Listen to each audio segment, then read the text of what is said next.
Folks, I cannot tell you how many opportunities are missed every single year because you just don't have the conversation.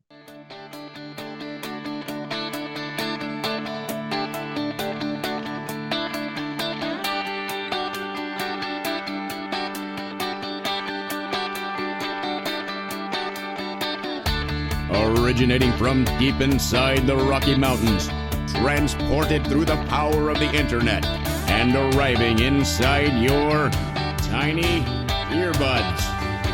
It's the Appraiser Coach Podcast, helping appraisers increase their efficiency, quality, and make more money. Here's the guy who makes it his life's mission to create value for real estate appraisers nationwide. Your host and the Appraiser Coach, Dustin Harris. Welcome to the podcast, everybody. Your host, Dustin Harris, hanging out once again. I'm back in the podcast chair. I'm off the podcast treadmill for now, broadcasting from home, which means you're going to get a little glitch as we on YouTube flip back and forth between this camera and see how that kind of paused there. I know I should get it fixed, but hey, you know what? It's about the content, right? Welcome to the program. I want to pause first and remind you that we're sponsored by a couple of great companies, A La Mode, of course, being one of them that, folks, they have sponsored this program from the beginning, and it's been a win-win situation. Check them out. Go to alamode.com or 800-ALA-MODE. And of course, Working, our e-magazine, is the place that I go to get my news, get my updates, find out what's going on in the valuation world. I love it. WorkingRE.com is where you can find out more. All right, folks, I want to talk a little bit about pay today. Specifically, it is quite often that I coach individuals, or we talk about this in our mastermind, or it comes up in various other formats where an appraiser has decided, for whatever reason, to train the next generation, if you will. They've decided to take on a trainee, and they'll say to me, Dustin, what should I pay my trainee? Well, you know what my answer is going to be, because it's the same answer that any appraiser gives any questioner anytime. It's those famous two words that we appraisers love to use. It is, you named it, it depends. Now, it does depend on certain things, and obviously as a coach, I'm going to get into those things and talk about specifics with regard to your setup, with regard to your business model, with regard to your vision and where you're going. But when it comes to paying trainees, there are some principles that I think that are important to understand. Okay. And so I'm going to lay out the principles at the first part of the program. And then after we pause for a break in a little bit, I want to come back and talk to you about specifics. And I'm talking about specific numbers. Okay. I'm going to get very specific with you today because I think there's some things to consider. And I want to tell you the pros and cons of doing different types of payment structures for trainees. So let's start, as I promised, with the principles behind why we pay what we pay. Okay. The first thing that I think that we need to understand as mentors, as business owners, as individuals who have decided to take on trainees is, what is our role versus their role? Okay. Now, I will tell you what is a common misconception, and it is a common mistake that real estate business owners make, that they start out too grandiose, too charitable, if you will. They want it to be a win-win situation so bad that they put themselves at risk of financial demise because they are not careful enough with the way that they set up the contracts in the beginning. Let me state it more plainly. They forget that they're the boss and they've hired an employee. And with that, they end up paying more dollars per hour, commission, flat fees, whatever you can put in the blank there, right? They end up paying more than they should.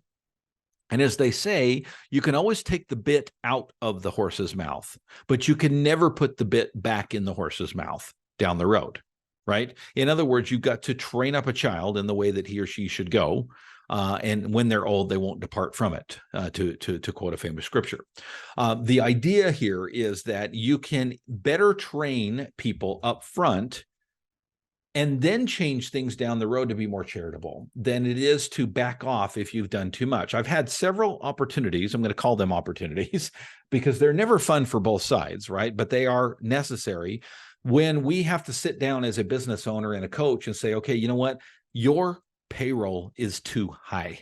It just is a matter of fact, right? We're going to have to cut some, we either have to cut people, we got to cut hours, or we're going to have to change pay structures because this is not sustainable. You're going to sink yourself if you continue to do what you're doing. And so the principle that I would start out with first today is to say, make sure that when you set this up, you set it up in such a way that it can be sustained long into the future. Now, what does that mean? That means I think that the principle on the table is that you need to understand your role. Understand, for example, that a trainee coming to you for training, right? And I know there's going to be exceptions to this, okay? This is why I started out with the two words, it depends. But a trainee coming to you for training is coming to you because they want something from you. What is it that they want? Well, they probably want a career, right? More than likely, again, it depends, but more than likely they're coming to you because they want to become an appraiser, not for a couple of years, but for a lifetime. They are paying for a education that will train them to have the requirements to work that job forever. Now, what does that sound like to you, right? I've just described college, right? And what happens at college? Do you get paid to go to college? Hell no. You're going to go into debt up to your eyeballs to go to college to get a degree to put on your wall that says you know how to do something. In a very real sense, now, I'm also going to talk about sustainability with the market here for just a second. So hold tight to your britches. Those of you who are already yelling at your earbuds, just be patient with me. I want to start with this principle to understand that you are giving them an education that will be valuable to them for a long term. Now, I would even go so far as to say that I know personally of some appraisers who actually do not pay their trainees, but actually charged their trainees for training. Okay. I will also tell you this, those of you who are looking at the PRIA program and are fearful of that taking over the appraisal industry, I have heard rumor, I have not confirmed this at this point, but I have heard rumor that the price tag for PRIA, for somebody to go through the PRIA program, is a lot of money. We're talking not just a couple of $1,000s, but exponentially more than that. Okay. Now, I don't say that to start rumors. I say that because somebody who would pay that kind of money for training understands that the long-term value of such is long-term. It is gathered down the road. It becomes more important 10 years ago than it, or 10 years from now than it does now. And so as a boss, as a mentor, as a business owner who has hired a trainee, I would encourage you to keep that in mind. Understand that you are hiring a student. Okay. Now, again, I am not encouraging you to have them pay you for the privilege of being trained as an appraiser, though I don't think that's a crazy, outlandish idea. I do think that market sustainability on that's low, meaning there's enough appraisers out there paying trainees to work for them that you're probably not going to get a whole lot of traction by putting something up on Indeed and saying, hey, come work for me. And I'll only charge you $2,000 a year to do it, right? I don't think that's probably going to fly with most individuals. I simply share it with you because I want to start with this premise that we sometimes get things upside down. We sometimes think of trainees as somebody who's going to come in and immediately bring value to us, when most likely it's going to take a while to get them to that level. And so think through this as you start to develop an idea of what to pay or how to pay your trainees. What I see often is that appraisers get in a bind. They find themselves in a corner. They find that there's too much for them to do. They can't stay on top of things. So what do? They turn around and they hire a trainee. By the way, I've said on this microphone before, and it's something that I commonly say in my coaching, that a trainee should be the last person that you hire. Most appraisers think, I'm too busy, I need to hire somebody, and they immediately think trainee. I think that's the last person you should hire unless you're looking for long-term stability. Okay. You can hire a tier 1 and tier 2 person much easier and much cheaper than you can a trainee.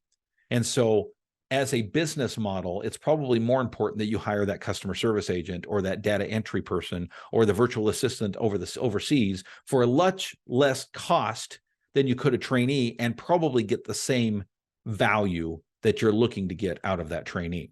Okay, so there's a couple of principles to understand. I also think that it's important to understand the principle of setting up your contract in such a way that they know what they're working toward, right? So again, let's go back to the analogy of college. If you decided that you want to become a school teacher, and let's say that it cost you $50,000 to get yourself through school, you would do that on a cost basis of knowing that once you get that certificate, the chances of you getting hired are X, and the chances of you getting so much per hour with benefits is Y. Fill in the blank. Okay. And so you would do so as a cost benefit analysis to decide whether or not going through the time and the energy and the emotional turmoil, and yes, the tuition, the money out of your pocket or borrowed that needs to be paid back down the road, you would go through that cost analysis to decide whether or not it's worth it for you to become a teacher or a plumber or an accountant or fill in the blank. Okay. I think it's important to know what you're going to pay up front and then what you are expected to make down the road. And so in a very real sense, I encourage my clients that are setting up their ability to hire a trainee that they set up what I call a dual contract. I don't know if that's an official term. I've never looked it up. It's something I thought up on the top of my head. But the idea is this, that your contract has two sections, and they basically boil down to, here's what I'm going to pay you now, and here's what I'm going to pay you once you get licensed or once you become valuable to me on that side. And I think it's important principally to know, or help them to know rather, what in the world they're actually working toward. Speaking of what you're working toward, are you working toward more success and becoming more efficient at what you do? Well, if the answer to that is yes, folks, do I have a deal for you? It's called a la mode. It is a software that'll allow you to be able to be more efficient, and efficiency means more productivity. More productivity means more success. Why? Because there are built-in tools to Total that are not found in any other software. Okay. For example, their new sketching tool is absolutely amazing. It uses LiDAR and it makes things so much simpler. I've talked to several appraisers who have used it and they absolutely love it. It's got a few bugs. They're working them out. Absolutely love it. Alamode.com or 800 Alamode. Folks, if you want to keep up with what's going on, the trends in the appraisal world, there's one place well, there's two places to go. The Appraiser coach, of course, but the other way is to go to Working RE magazine. Did you know that Working RE allows you to be able to be a part of their free blog? And all you have to do is put your email in when you go to their website. Go to workingre.com, wait a few seconds, about 5 seconds. You'll see a pop-up. It'll say, hey, do you want a free newsletter? The answer, folks, is not it depends. It's yes. Sign me up. Here's my email address, because the value that they give out every single week for free is absolutely amazing. Workingre.com, workingre.com.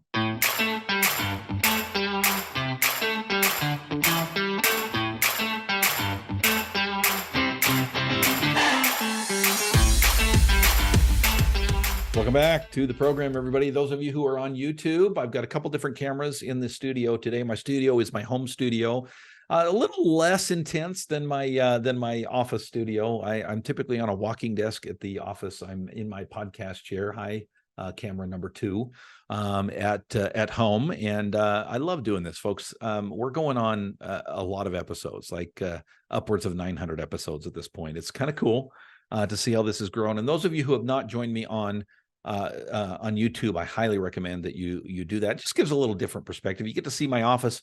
You probably can't see my puppy over there. Maybe you can if well, I'm not going to bother with that. But my little puppy laying on the ground over there just gives a little bit of a background. It's kind of fun to interact with me that way. Welcome back to the program. Today we're talking about trainees. Specifically, we are talking about paying your trainees. Now, despite what you might have heard me say earlier, I do recommend that you pay your trainees. I do recommend that you also, though, understand your value as a teacher.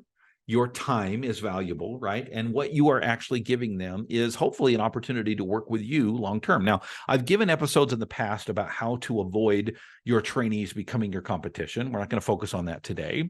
But one of the ways that you can help to encourage your trainees to stick with you long-term is to actually have a plan. Can't tell you how often that I deal with appraisers who have hired trainees with absolutely zero plan written out or even spoken to the trainee about what the long-term plan is. In other words, the mentor, the business owner, the employer has an idea that, gee, I would really like Margaret to stay with me once she becomes fully licensed, but I've never told her that. And thus, Margaret is probably thinking, well, I guess when I'm fully licensed, I guess I'll go hang out my shingle and do my thing. Folks, I cannot tell you how many opportunities are missed every single year because you just don't have the conversation, because you just don't sit down and say, hey, Margaret, I would love for you to be a part of this team moving forward. Let's talk about what that looks like for you. What do you need in your life to make this business a part of your life moving forward?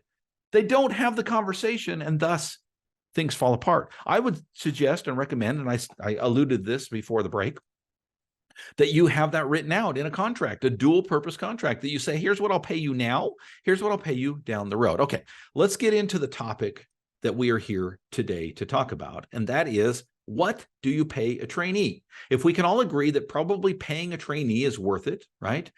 Because of the long-term value that you'll get from that trainee, what is it that you pay them? How do you pay them? Let's talk about how for just a minute. What do I mean by how? Well, by how I'm talking about, do you pay them hourly? Do you pay them a flat fee? Do you pay them commission? How do you pay a trainee? Now, I would highly recommend, I'm going to answer the question, right? It doesn't really depend, in my opinion. I would never hire a trainee and start them out on a commission basis, basically because of what I said before the break. The idea of taking the bit out of the horse's mouth, but starting with the bit in the horse's mouth. Now, I'm not suggesting that your trainees are horses. Stop. BJ, no comment. Okay. What I'm suggesting is there's a principle here that it's easier to progress than regress, right? It's easier to bring more value in the form of monetary value to individuals than it is to take away from them. And so I highly recommend that you start out low, right? Low enough that they are still intrigued by the opportunity, that they still see the value in getting the education, right? But I would never pay someone commission or a flat fee up front. By flat fee, it's a little bit of a twist on commission, and it basically means a flat fee per order, right? So I'll pay you $100 to do an appraisal, right? That's a flat fee.